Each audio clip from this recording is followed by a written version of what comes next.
Hello sir. आज हमने ये वाला एक पार्ट ले लिया है जो डायमंड टाइप का पार्ट है। ओके। और मेरा मशीन है हमले का 5 एक्सिस मशीन है। ओके। तो मैंने रफिंग कर लिया है, ऐसा समझ लेते हैं हम कि मुझे अभी फिनिशिंग करना है। ओके। लेकिन मेरा मशीन 5 एक्सिस है, मुझे 5 एक्सिस के हिसाब से मुझे फिनिशिंग करना है। ओके, मतलब पोजिशनली फिनिशिंग नहीं करना है।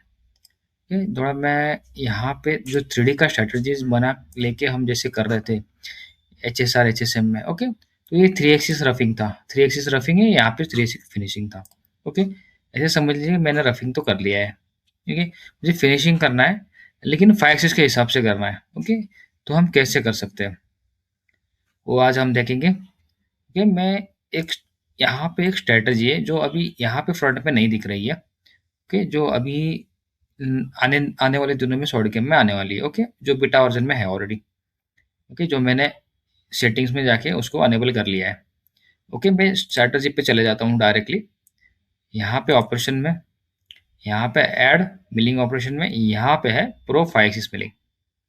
ओके, जैसे ये प्रो 3D था, ऐसे ये प्रो 5 एक्सिस मिलिंग है। जस्ट क्लिक कर देते हैं। आप जैसे ही क्लिक करेंगे वो इंटरफेस दिख रहा है, ये प्रो 3D वाला। ओके, तो सेम सेम है, कोई चेंजेस नहीं है। यहाँ पे भी Z axis constant Z linear constant step और पेंसिल, जैसे इसमें सारी स्ट्रेटेजी इसमें ही बनी हुई है। यहाँ पे भी कंबाइन का स्ट्रेटेजी लगा हुआ है। ओके, तो हम पहले देखेंगे कांस्टेंट जेड में इसका टूल पाथ हम कांस्टेंट जेड में कैसे बनाएंगे। ये वाला सिस्टम सेम है, सरफेस एंड ऑफसेट वाला जो उसमें भी था। ओके, और यहाँ पे ये स्ट्रेटेजी है 5 से, ये टारगेट बेस है मेनली। ओके, ये बहुत एडवांटेज है, यहाँ पे कोलिजन होने का चांस नहीं के बराबर है। ओके, क्योंकि ये टारगेट बेस चलेगा। यहाँ पे टूल्स में आ लेता हूँ, मैं टूल्स ले लगाता हूँ यहाँ पे। पहले मैं यहाँ पे टूल्स ले लेता हूँ। टूल्स मैंने ले लिया, 12 mm का टूल ले लिया, बॉल ले लिया। उसको मैं लगा देता हूँ, होल्डर भी लगा देता हूँ। ओके, यहाँ पे मैं लगा रहा हूँ एडेप्टर, उसको HSK63 रिप्लेस होल्डर। कोई भी लगा सकते हैं आपका मशीन में जो है वो। मैं लगा देता हूँ ये वाला। हो गया, मैंने होल्डर लगा लिया। अब ये बॉल नोज का लेंथ है ना, मैं इसे यहाँ पे सेट कर देता हूँ थोड़ा। इसकी लेंथ है ना 20 mm रखता हूँ। मैं जानबूझ के मैं 20 mm रख रहा हूँ।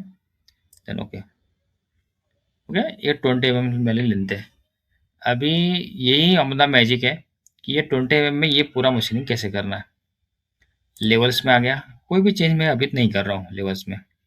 कंस्टेंट बाउंड्री में आ गया, यहाँ पे बाउंड्री रहता हूँ क्रिएट ऑटोमेटिकली, मैं अपना टारगेट बेस बाउंड्री रखता हूँ। ओके, शो एक बार कर लेते हैं।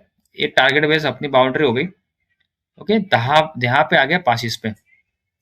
ओके, यहाँ पे पासिस में आने के बाद में यहाँ पे है डेप्थ ऑफ कट का ऑप्शन। ओके, यहाँ पे जो डेप्थ ऑफ कट का ऑप्शन है जो वहीं पे भी सेम था। ओके, तो दोनों जगह पे डेप्थ ऑफ कट का ऑप्शन सेम है अपना। ओके, और यहाँ पे भी जो ऑप्शंस बने हुए हैं वो सेम प्रो प्रो के ही है। हो गया, ये दोनों ऑप्शन सेम है। अभी मैं यहाँ पे डेप्थ ऑफ कट लगा देता हूँ वन mm।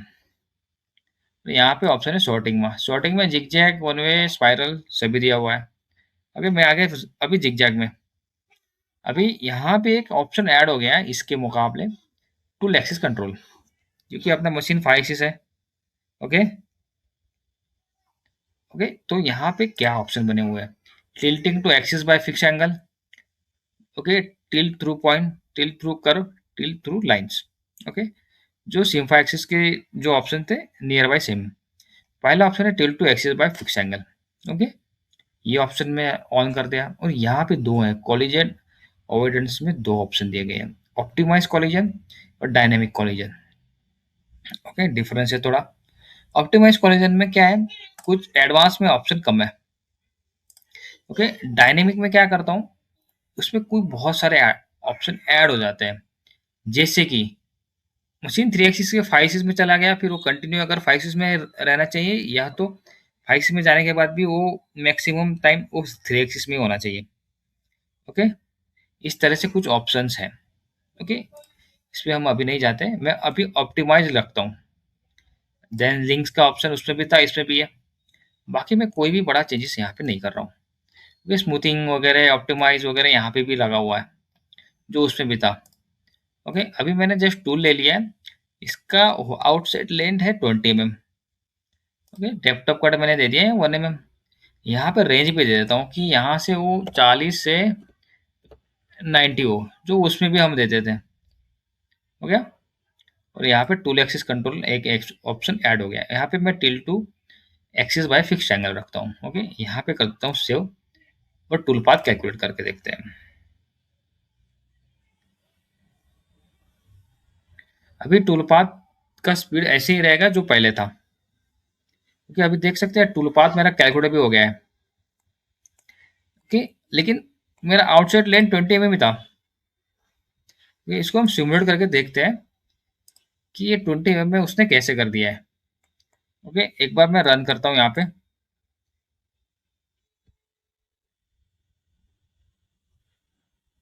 एक बार रन करके देख लेते हैं।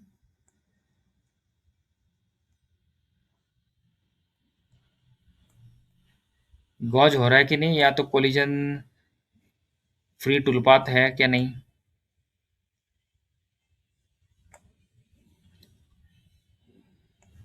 थोड़ा मैं स्पीड बढ़ा लेता हूँ उसका। ओके, यहाँ पे रेडियस तो छोड़ेगा क्योंकि टूल बड़ा है। तो देख सकते हैं उसने ऑटोमेटिक खुद को टिल कर दिया है। देख सकते हैं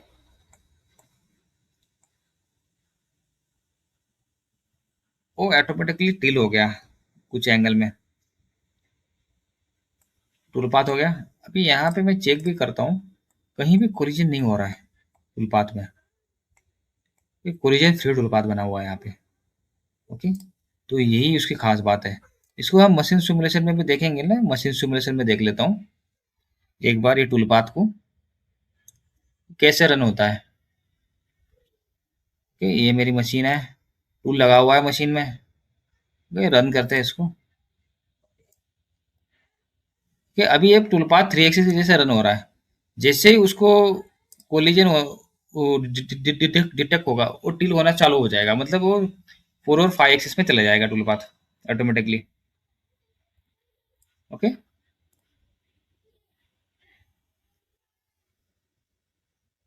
अभी ये टूल पाथ चला गया 4 5 एक्सिस में।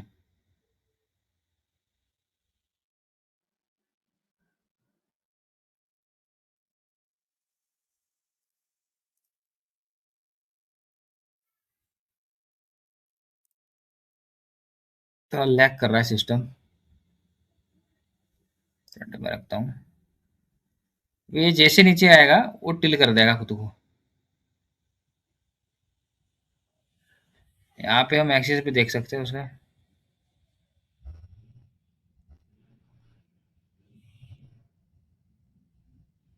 ओके, सी तो घूम रहा है, ये अभी 0 है। लेकिन जैसे ये हो जाएगा तो ये भी टिल होना चालू हो जाएगा। ये भी एंगल ले लेगा।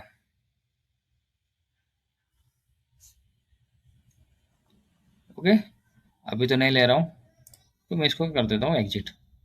ये तो बहुत आसान हो गया अभी कि मैं डायमंड का टूल पाथ भी 5 एक्सिस में कन्वर्ट। मुझे जो एक स्ट्रैटेजी थी यहाँ पे मल्टी एक्सिस में, converting to HSM to 5 axis, वो करने का जरूरत नहीं है। सिंपल एक नया स्ट्रैटेजी आ गया है, प्रो 5 एक्सिस। ओके, और इजी टू है। अभी इसको ही मैं कॉपी पेस्ट कर लेता हूँ यहाँ पे, कॉपी और पेस्ट। यहाँ पे भी सेम टूल पाथ, अगर मुझे लीनियर का बनाना है तो मैं सीधा लीनियर ले लूंगा। सेम टूल है मेरा। मैं सिर्फ यहाँ पे एंगल चेंज कर रहा हूँ और डेप्थ ऑफ कट में चेंज करके लेता हूँ। एंगल मेरा 0 से 45 रखता हूँ। ओके, तो टूल एक्सिस कंट्रोल में सेम। मैं अभी टूल एक्सिस कंट्रोल में ज़्यादा कुछ चेंजेस नहीं कर रहा हूँ। ओके, ऑप्टिमाइज ही ले रहा हूँ कोलिजन। ओके, यहाँ पे भी बहुत सारे ऑप्शंस दिए गए हैं, इसमें भी एडवांस में भी। उसमें अभी नहीं जाते हैं। यहाँ पे सेव कर देता हूँ, टूल पाथ कैलकुलेट करके देखते हैं।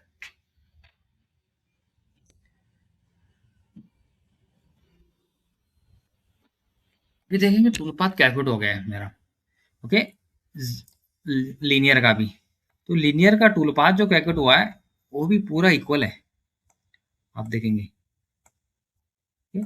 जैसे प्रो 3D में था ऐसे ही बन रहा है टूल पाथ, ऐसे ही बन रहा है प्रो 3D में था।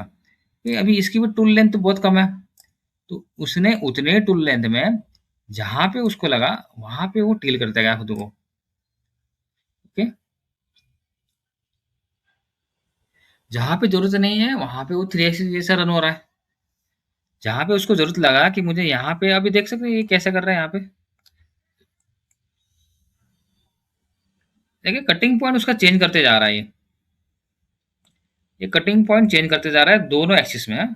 लैग एंगल, लीड एंगल, हमने कुछ भी नहीं दिया उसको।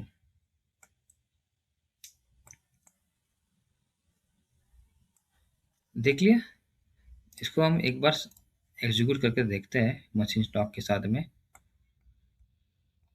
देखिए कहीं भी कोलिजन नहीं हो रहा है टूल पाथ। पूरा कोलिजन फ्री टूल पाथ दे रहे हैं 5 में।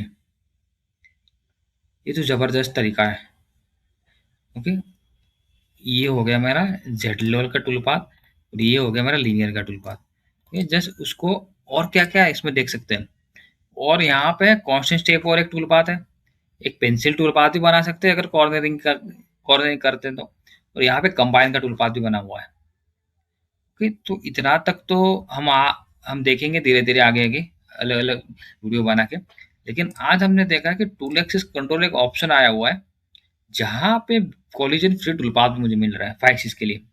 ओके, और इसमें बहुत सारे ऑप्शन है।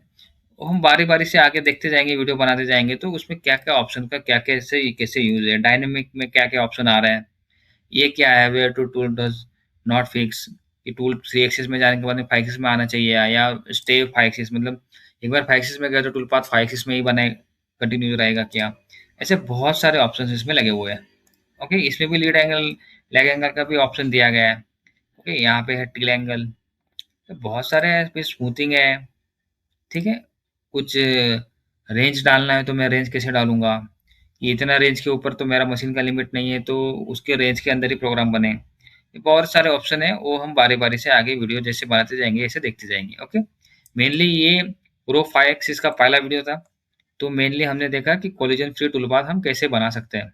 ओके, कहीं भी कोलिजन भी नहीं हो रहा है और अच्छे से डायमंड टाइप का पार्ट अच्छे से फिनिश हो सकता है।